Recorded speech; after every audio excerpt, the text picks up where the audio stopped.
सदी ईस्वी हिंदुस्तान में मुगलिया दौर, बादशाह हिंद शहनशाह जहांगीर का दरबार और इन्हीं की इजाजत से बरसगीर में समंदर के रास्ते आने वाले मेहमान। ये खास मेहमान थे सल्तनत बरतानिया की ईस्ट इंडिया कंपनी के वो बाशिंदे जिन्होंने आगे चलकर ऐसा रंग बदला जिसका तसव्वुर मेजबान भी नहीं कर सकते थे।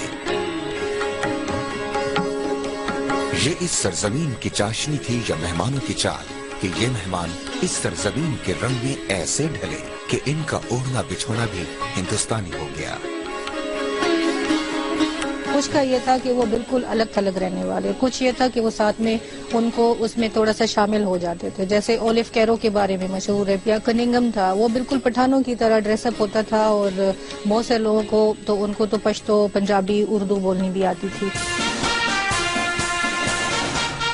ताजे बरतानिया से ताल्लुक रखने वाले ये अफराद दरअसल इस खित्ते में इस दौलत की तलाश में आए थे जो यहाँ मौजूद थी।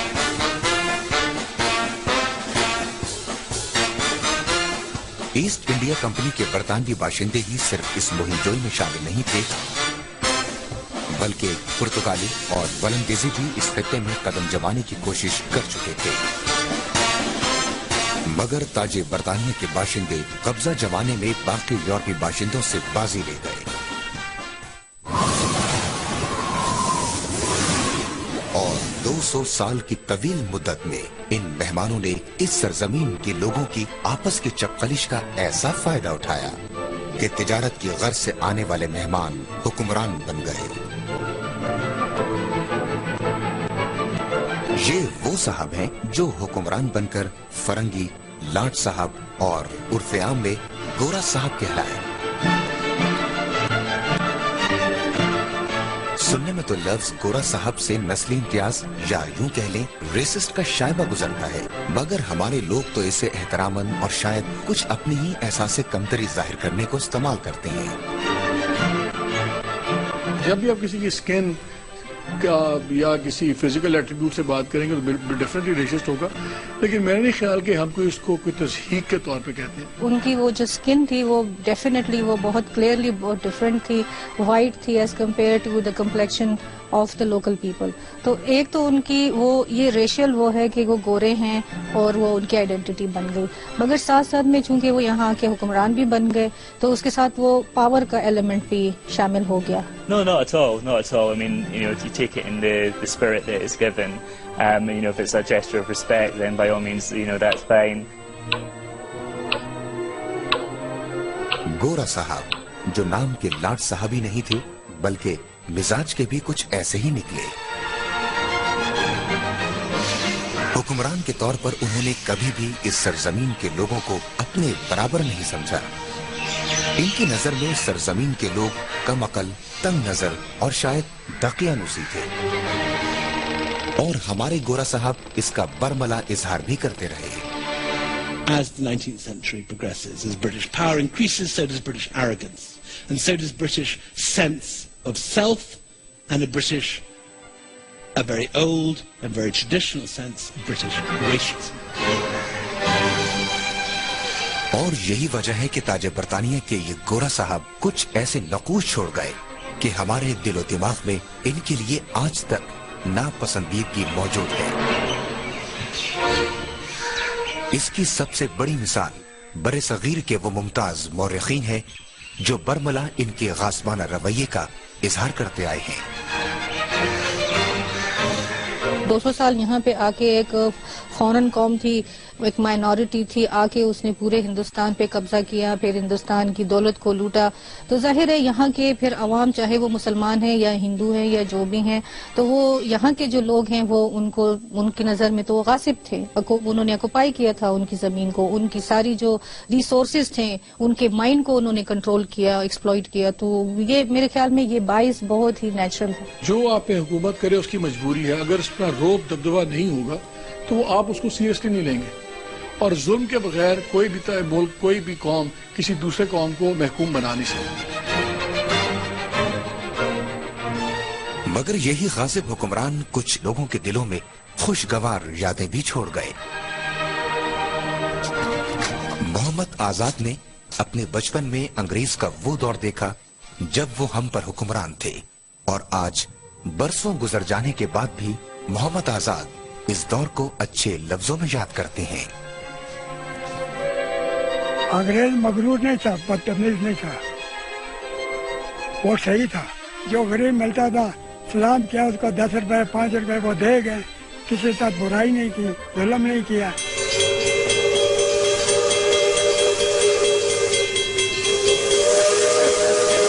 ये भी एक हकीकत है, हमारी रियासत का बुनियादी ढांचा भी इन्हीं गासिब हुक्मरानों ही के मरहून मिन्नत है, और यही वजह है कि आज वो लोग जिन्होंने गुलामी नहीं देखी वो भी इनके काम को सराहते हैं। जो डेवलपमेंट हुई वो एक अपनी जरूरत थी, उन्होंने एक निजाम चलाना था। रेलवे का निजाम हो या ब्यूरोक्रेसी का निजाम, यहाँ तक कि हुकूमती इमारतें बहुत सी ऐसी हैं जो ताजे बरतानिया के गोरा साहब के वक्त की हैं। और तो और आजादी के बाद भी यही गोरा साहब थे जिन्होंने बहुत से शोबों में न सिर्फ हमारी मदद की बल्कि इन शोबों की माली मुआवनत गोरा साहब की हुकूमतों ही की मरहूने मिन्नत रही है।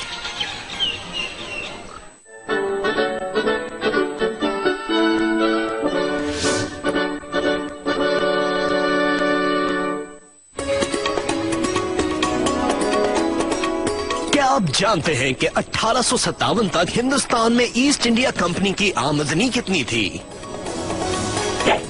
जवाब जानिए ब्रेक के बाद। मौरखीन के मुताबिक ईस्ट इंडिया कंपनी की हिंदुस्तान से कुल आमदनी सन 1810 में 11 मिलियन पाउंड थी, जो 1857 में बढ़कर 33 मिलियन पाउंड तक जा पहुंची थी। जानो और जानते रहो।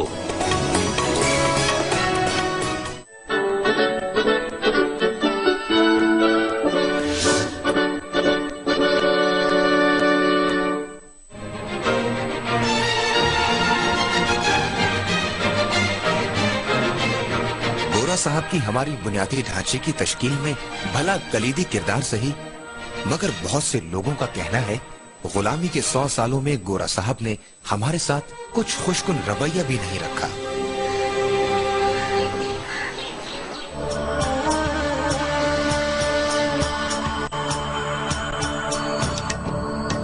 क्यों ना आज के गोरा साहब से मिला जाए और देखते हैं आज के गोरा साहब हमें किस तरह देखते हैं। अरे हमें तो गोरा साहब हमारे ही बाजार में घूमते फिरते मिल गए। चले इनका तारुफ कर लेते हैं और इनसे पूछते हैं भला इनको पाकिस्तान में ऐसा क्या लगा जो लंदन की ठंडी हवाएं छोड़कर हमारे मुल्क की खाक छान रहे हैं। Islamabad is a great city to live in. You have the foothills of the Himalayas right on your doorstep. It's a beautiful country. Akbar इलाहाबादी तो अपने साहबजादे के लिए कह गए, खा के लंदन की हवा अहदे वफा भूल गए, मगर यहाँ तो जॉर्ज पाकिस्तान के दिलदादा हो गए।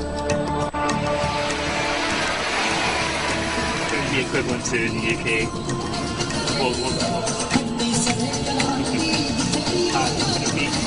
It's very popular for a while.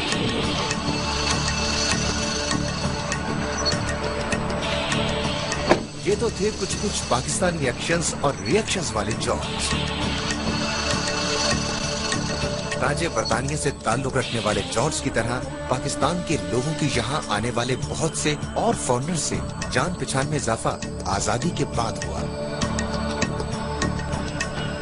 आजादी के बाद पाकिस्तान के लोगों के लिए अब गोरा साहब सिर्फ बरतानवी बाशिंदे नहीं रहे, बल्कि कुछ और अक़वाम भी इस फहरिस्त में शामिल हो गए। अब गोरा साहब की लिस्ट में अफ्रीकी, फ्रांसीसी और बहुत से यूरोपीय व्हाइट स्किन अफराद भी शामिल हो गए।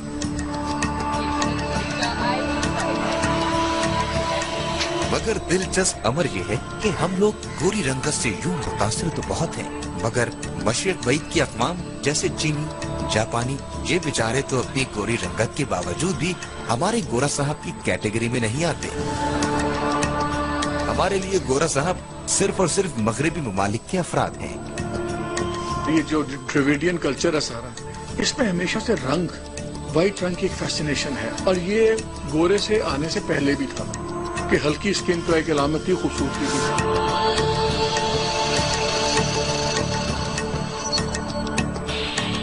مگر کیا ہمیں ایک آزاد قوم کے طور پر گورا صاحب اسی حقارت سے دیکھتے ہیں جیسے وہ بطور حکمران گزشتہ 1 صدی تک ہمیں دیکھتے آئے تھے؟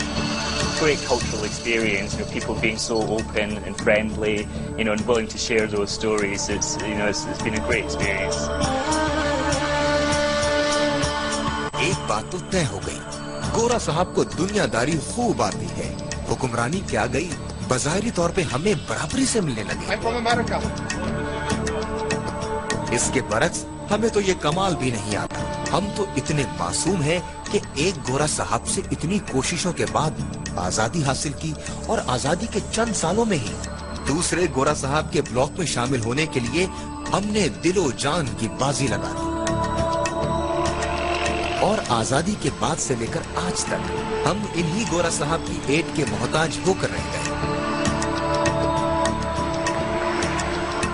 ملک میں آنے والی فوجی حکومتیں ہوں یا جمہوریت وار، ہماری تمام حکومتوں کا جھکاؤ مغرب ہی کی طرف رہا. شاید یہی وجہ ہے کہ آج ہم پر یہ حکمران تو نہیں مگر بہت سے احباب یہ چہ منگوئیاں کرتے ضرور نظر آتے ہیں کہ بلا واسطہ ہمارے حکمران آج بھی یہی صاحب ہیں. ہماری ناکامیوں، ہماری کوتاہیوں، ہماری ساری ابتری کی گویا یہی وجہ ہے. ہم بڑے عرصے سے گوروں کی بھیک مانگنا شروع ہو گئے. کبھی امریکہ ہمیں کچھ دے رہا ہے، کبھی کوئی ولایت ہمیں کچھ دے رہا ہے، کبھی کچھ دے رہا ہے. تو ہمارے لیے جو گورے کا ایک پرسیپشن بنا ہوا ہے وہ ایک دینے والے کا ہے کہ یہ ہمارے سے لائق بھی ہے، یہ ہمارے سے طاقتور بھی ہے، اور یہ ہمیں دیتا بھی ہے.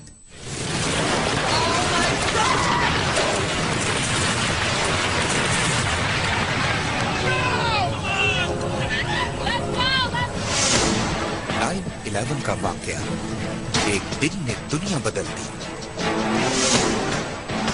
اور یہ 9/11 کا ہی رد عمل تھا کہ ہمارے ملک پر اس بدلی ہوئی دنیا کا سب سے زیادہ اثر ہوا. اور اب ہمارے گورا صاحب کا رویہ بھی اس خطے کے بارے میں ایک نئے زاویے سے سامنے آیا. جس خطے کو ان گورا صاحب نے 80 کی دہائی میں روس کے خلاف استعمال کیا تھا، آج وہی خطہ اب گورا صاحب کو دہشت گردی کا گڑھ نظر آنے لگ گیا.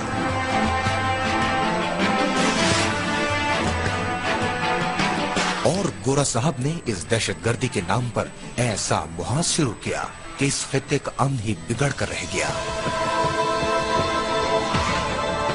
9/11 کے بعد کی دنیا نے تو گویا ان گوروں کو ایسا سہمایا کہ اب یہ لوگ ہم سے یوں کتراتے ہیں جیسے ہم کوئی ایلین ہو.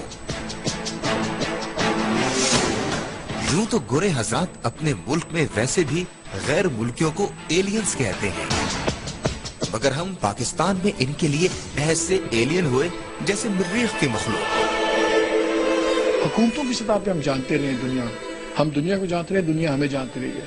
ہم قوموں کی سطح پہ، لوگوں کی سطح پہ بہت تھوڑے لوگ ہمیں جانتے رہے، پاکستانیوں کو اور ہم باقیوں کو. اور یہی نقصان ہوتا ہے کہ اگر ہم اپنے کنویں کے مینڈک بن کے بیٹھے رہیں اور دنیا سے روابط نہ رکھیں تو پھر واقعات ہمیں ڈیفائن کرتے ہیں. تو چلیں جانتے ہیں ہمیں اپنے ملک میں ایلین کہنے والے کیا ہمارے درمیان بھی ایلین ہیں.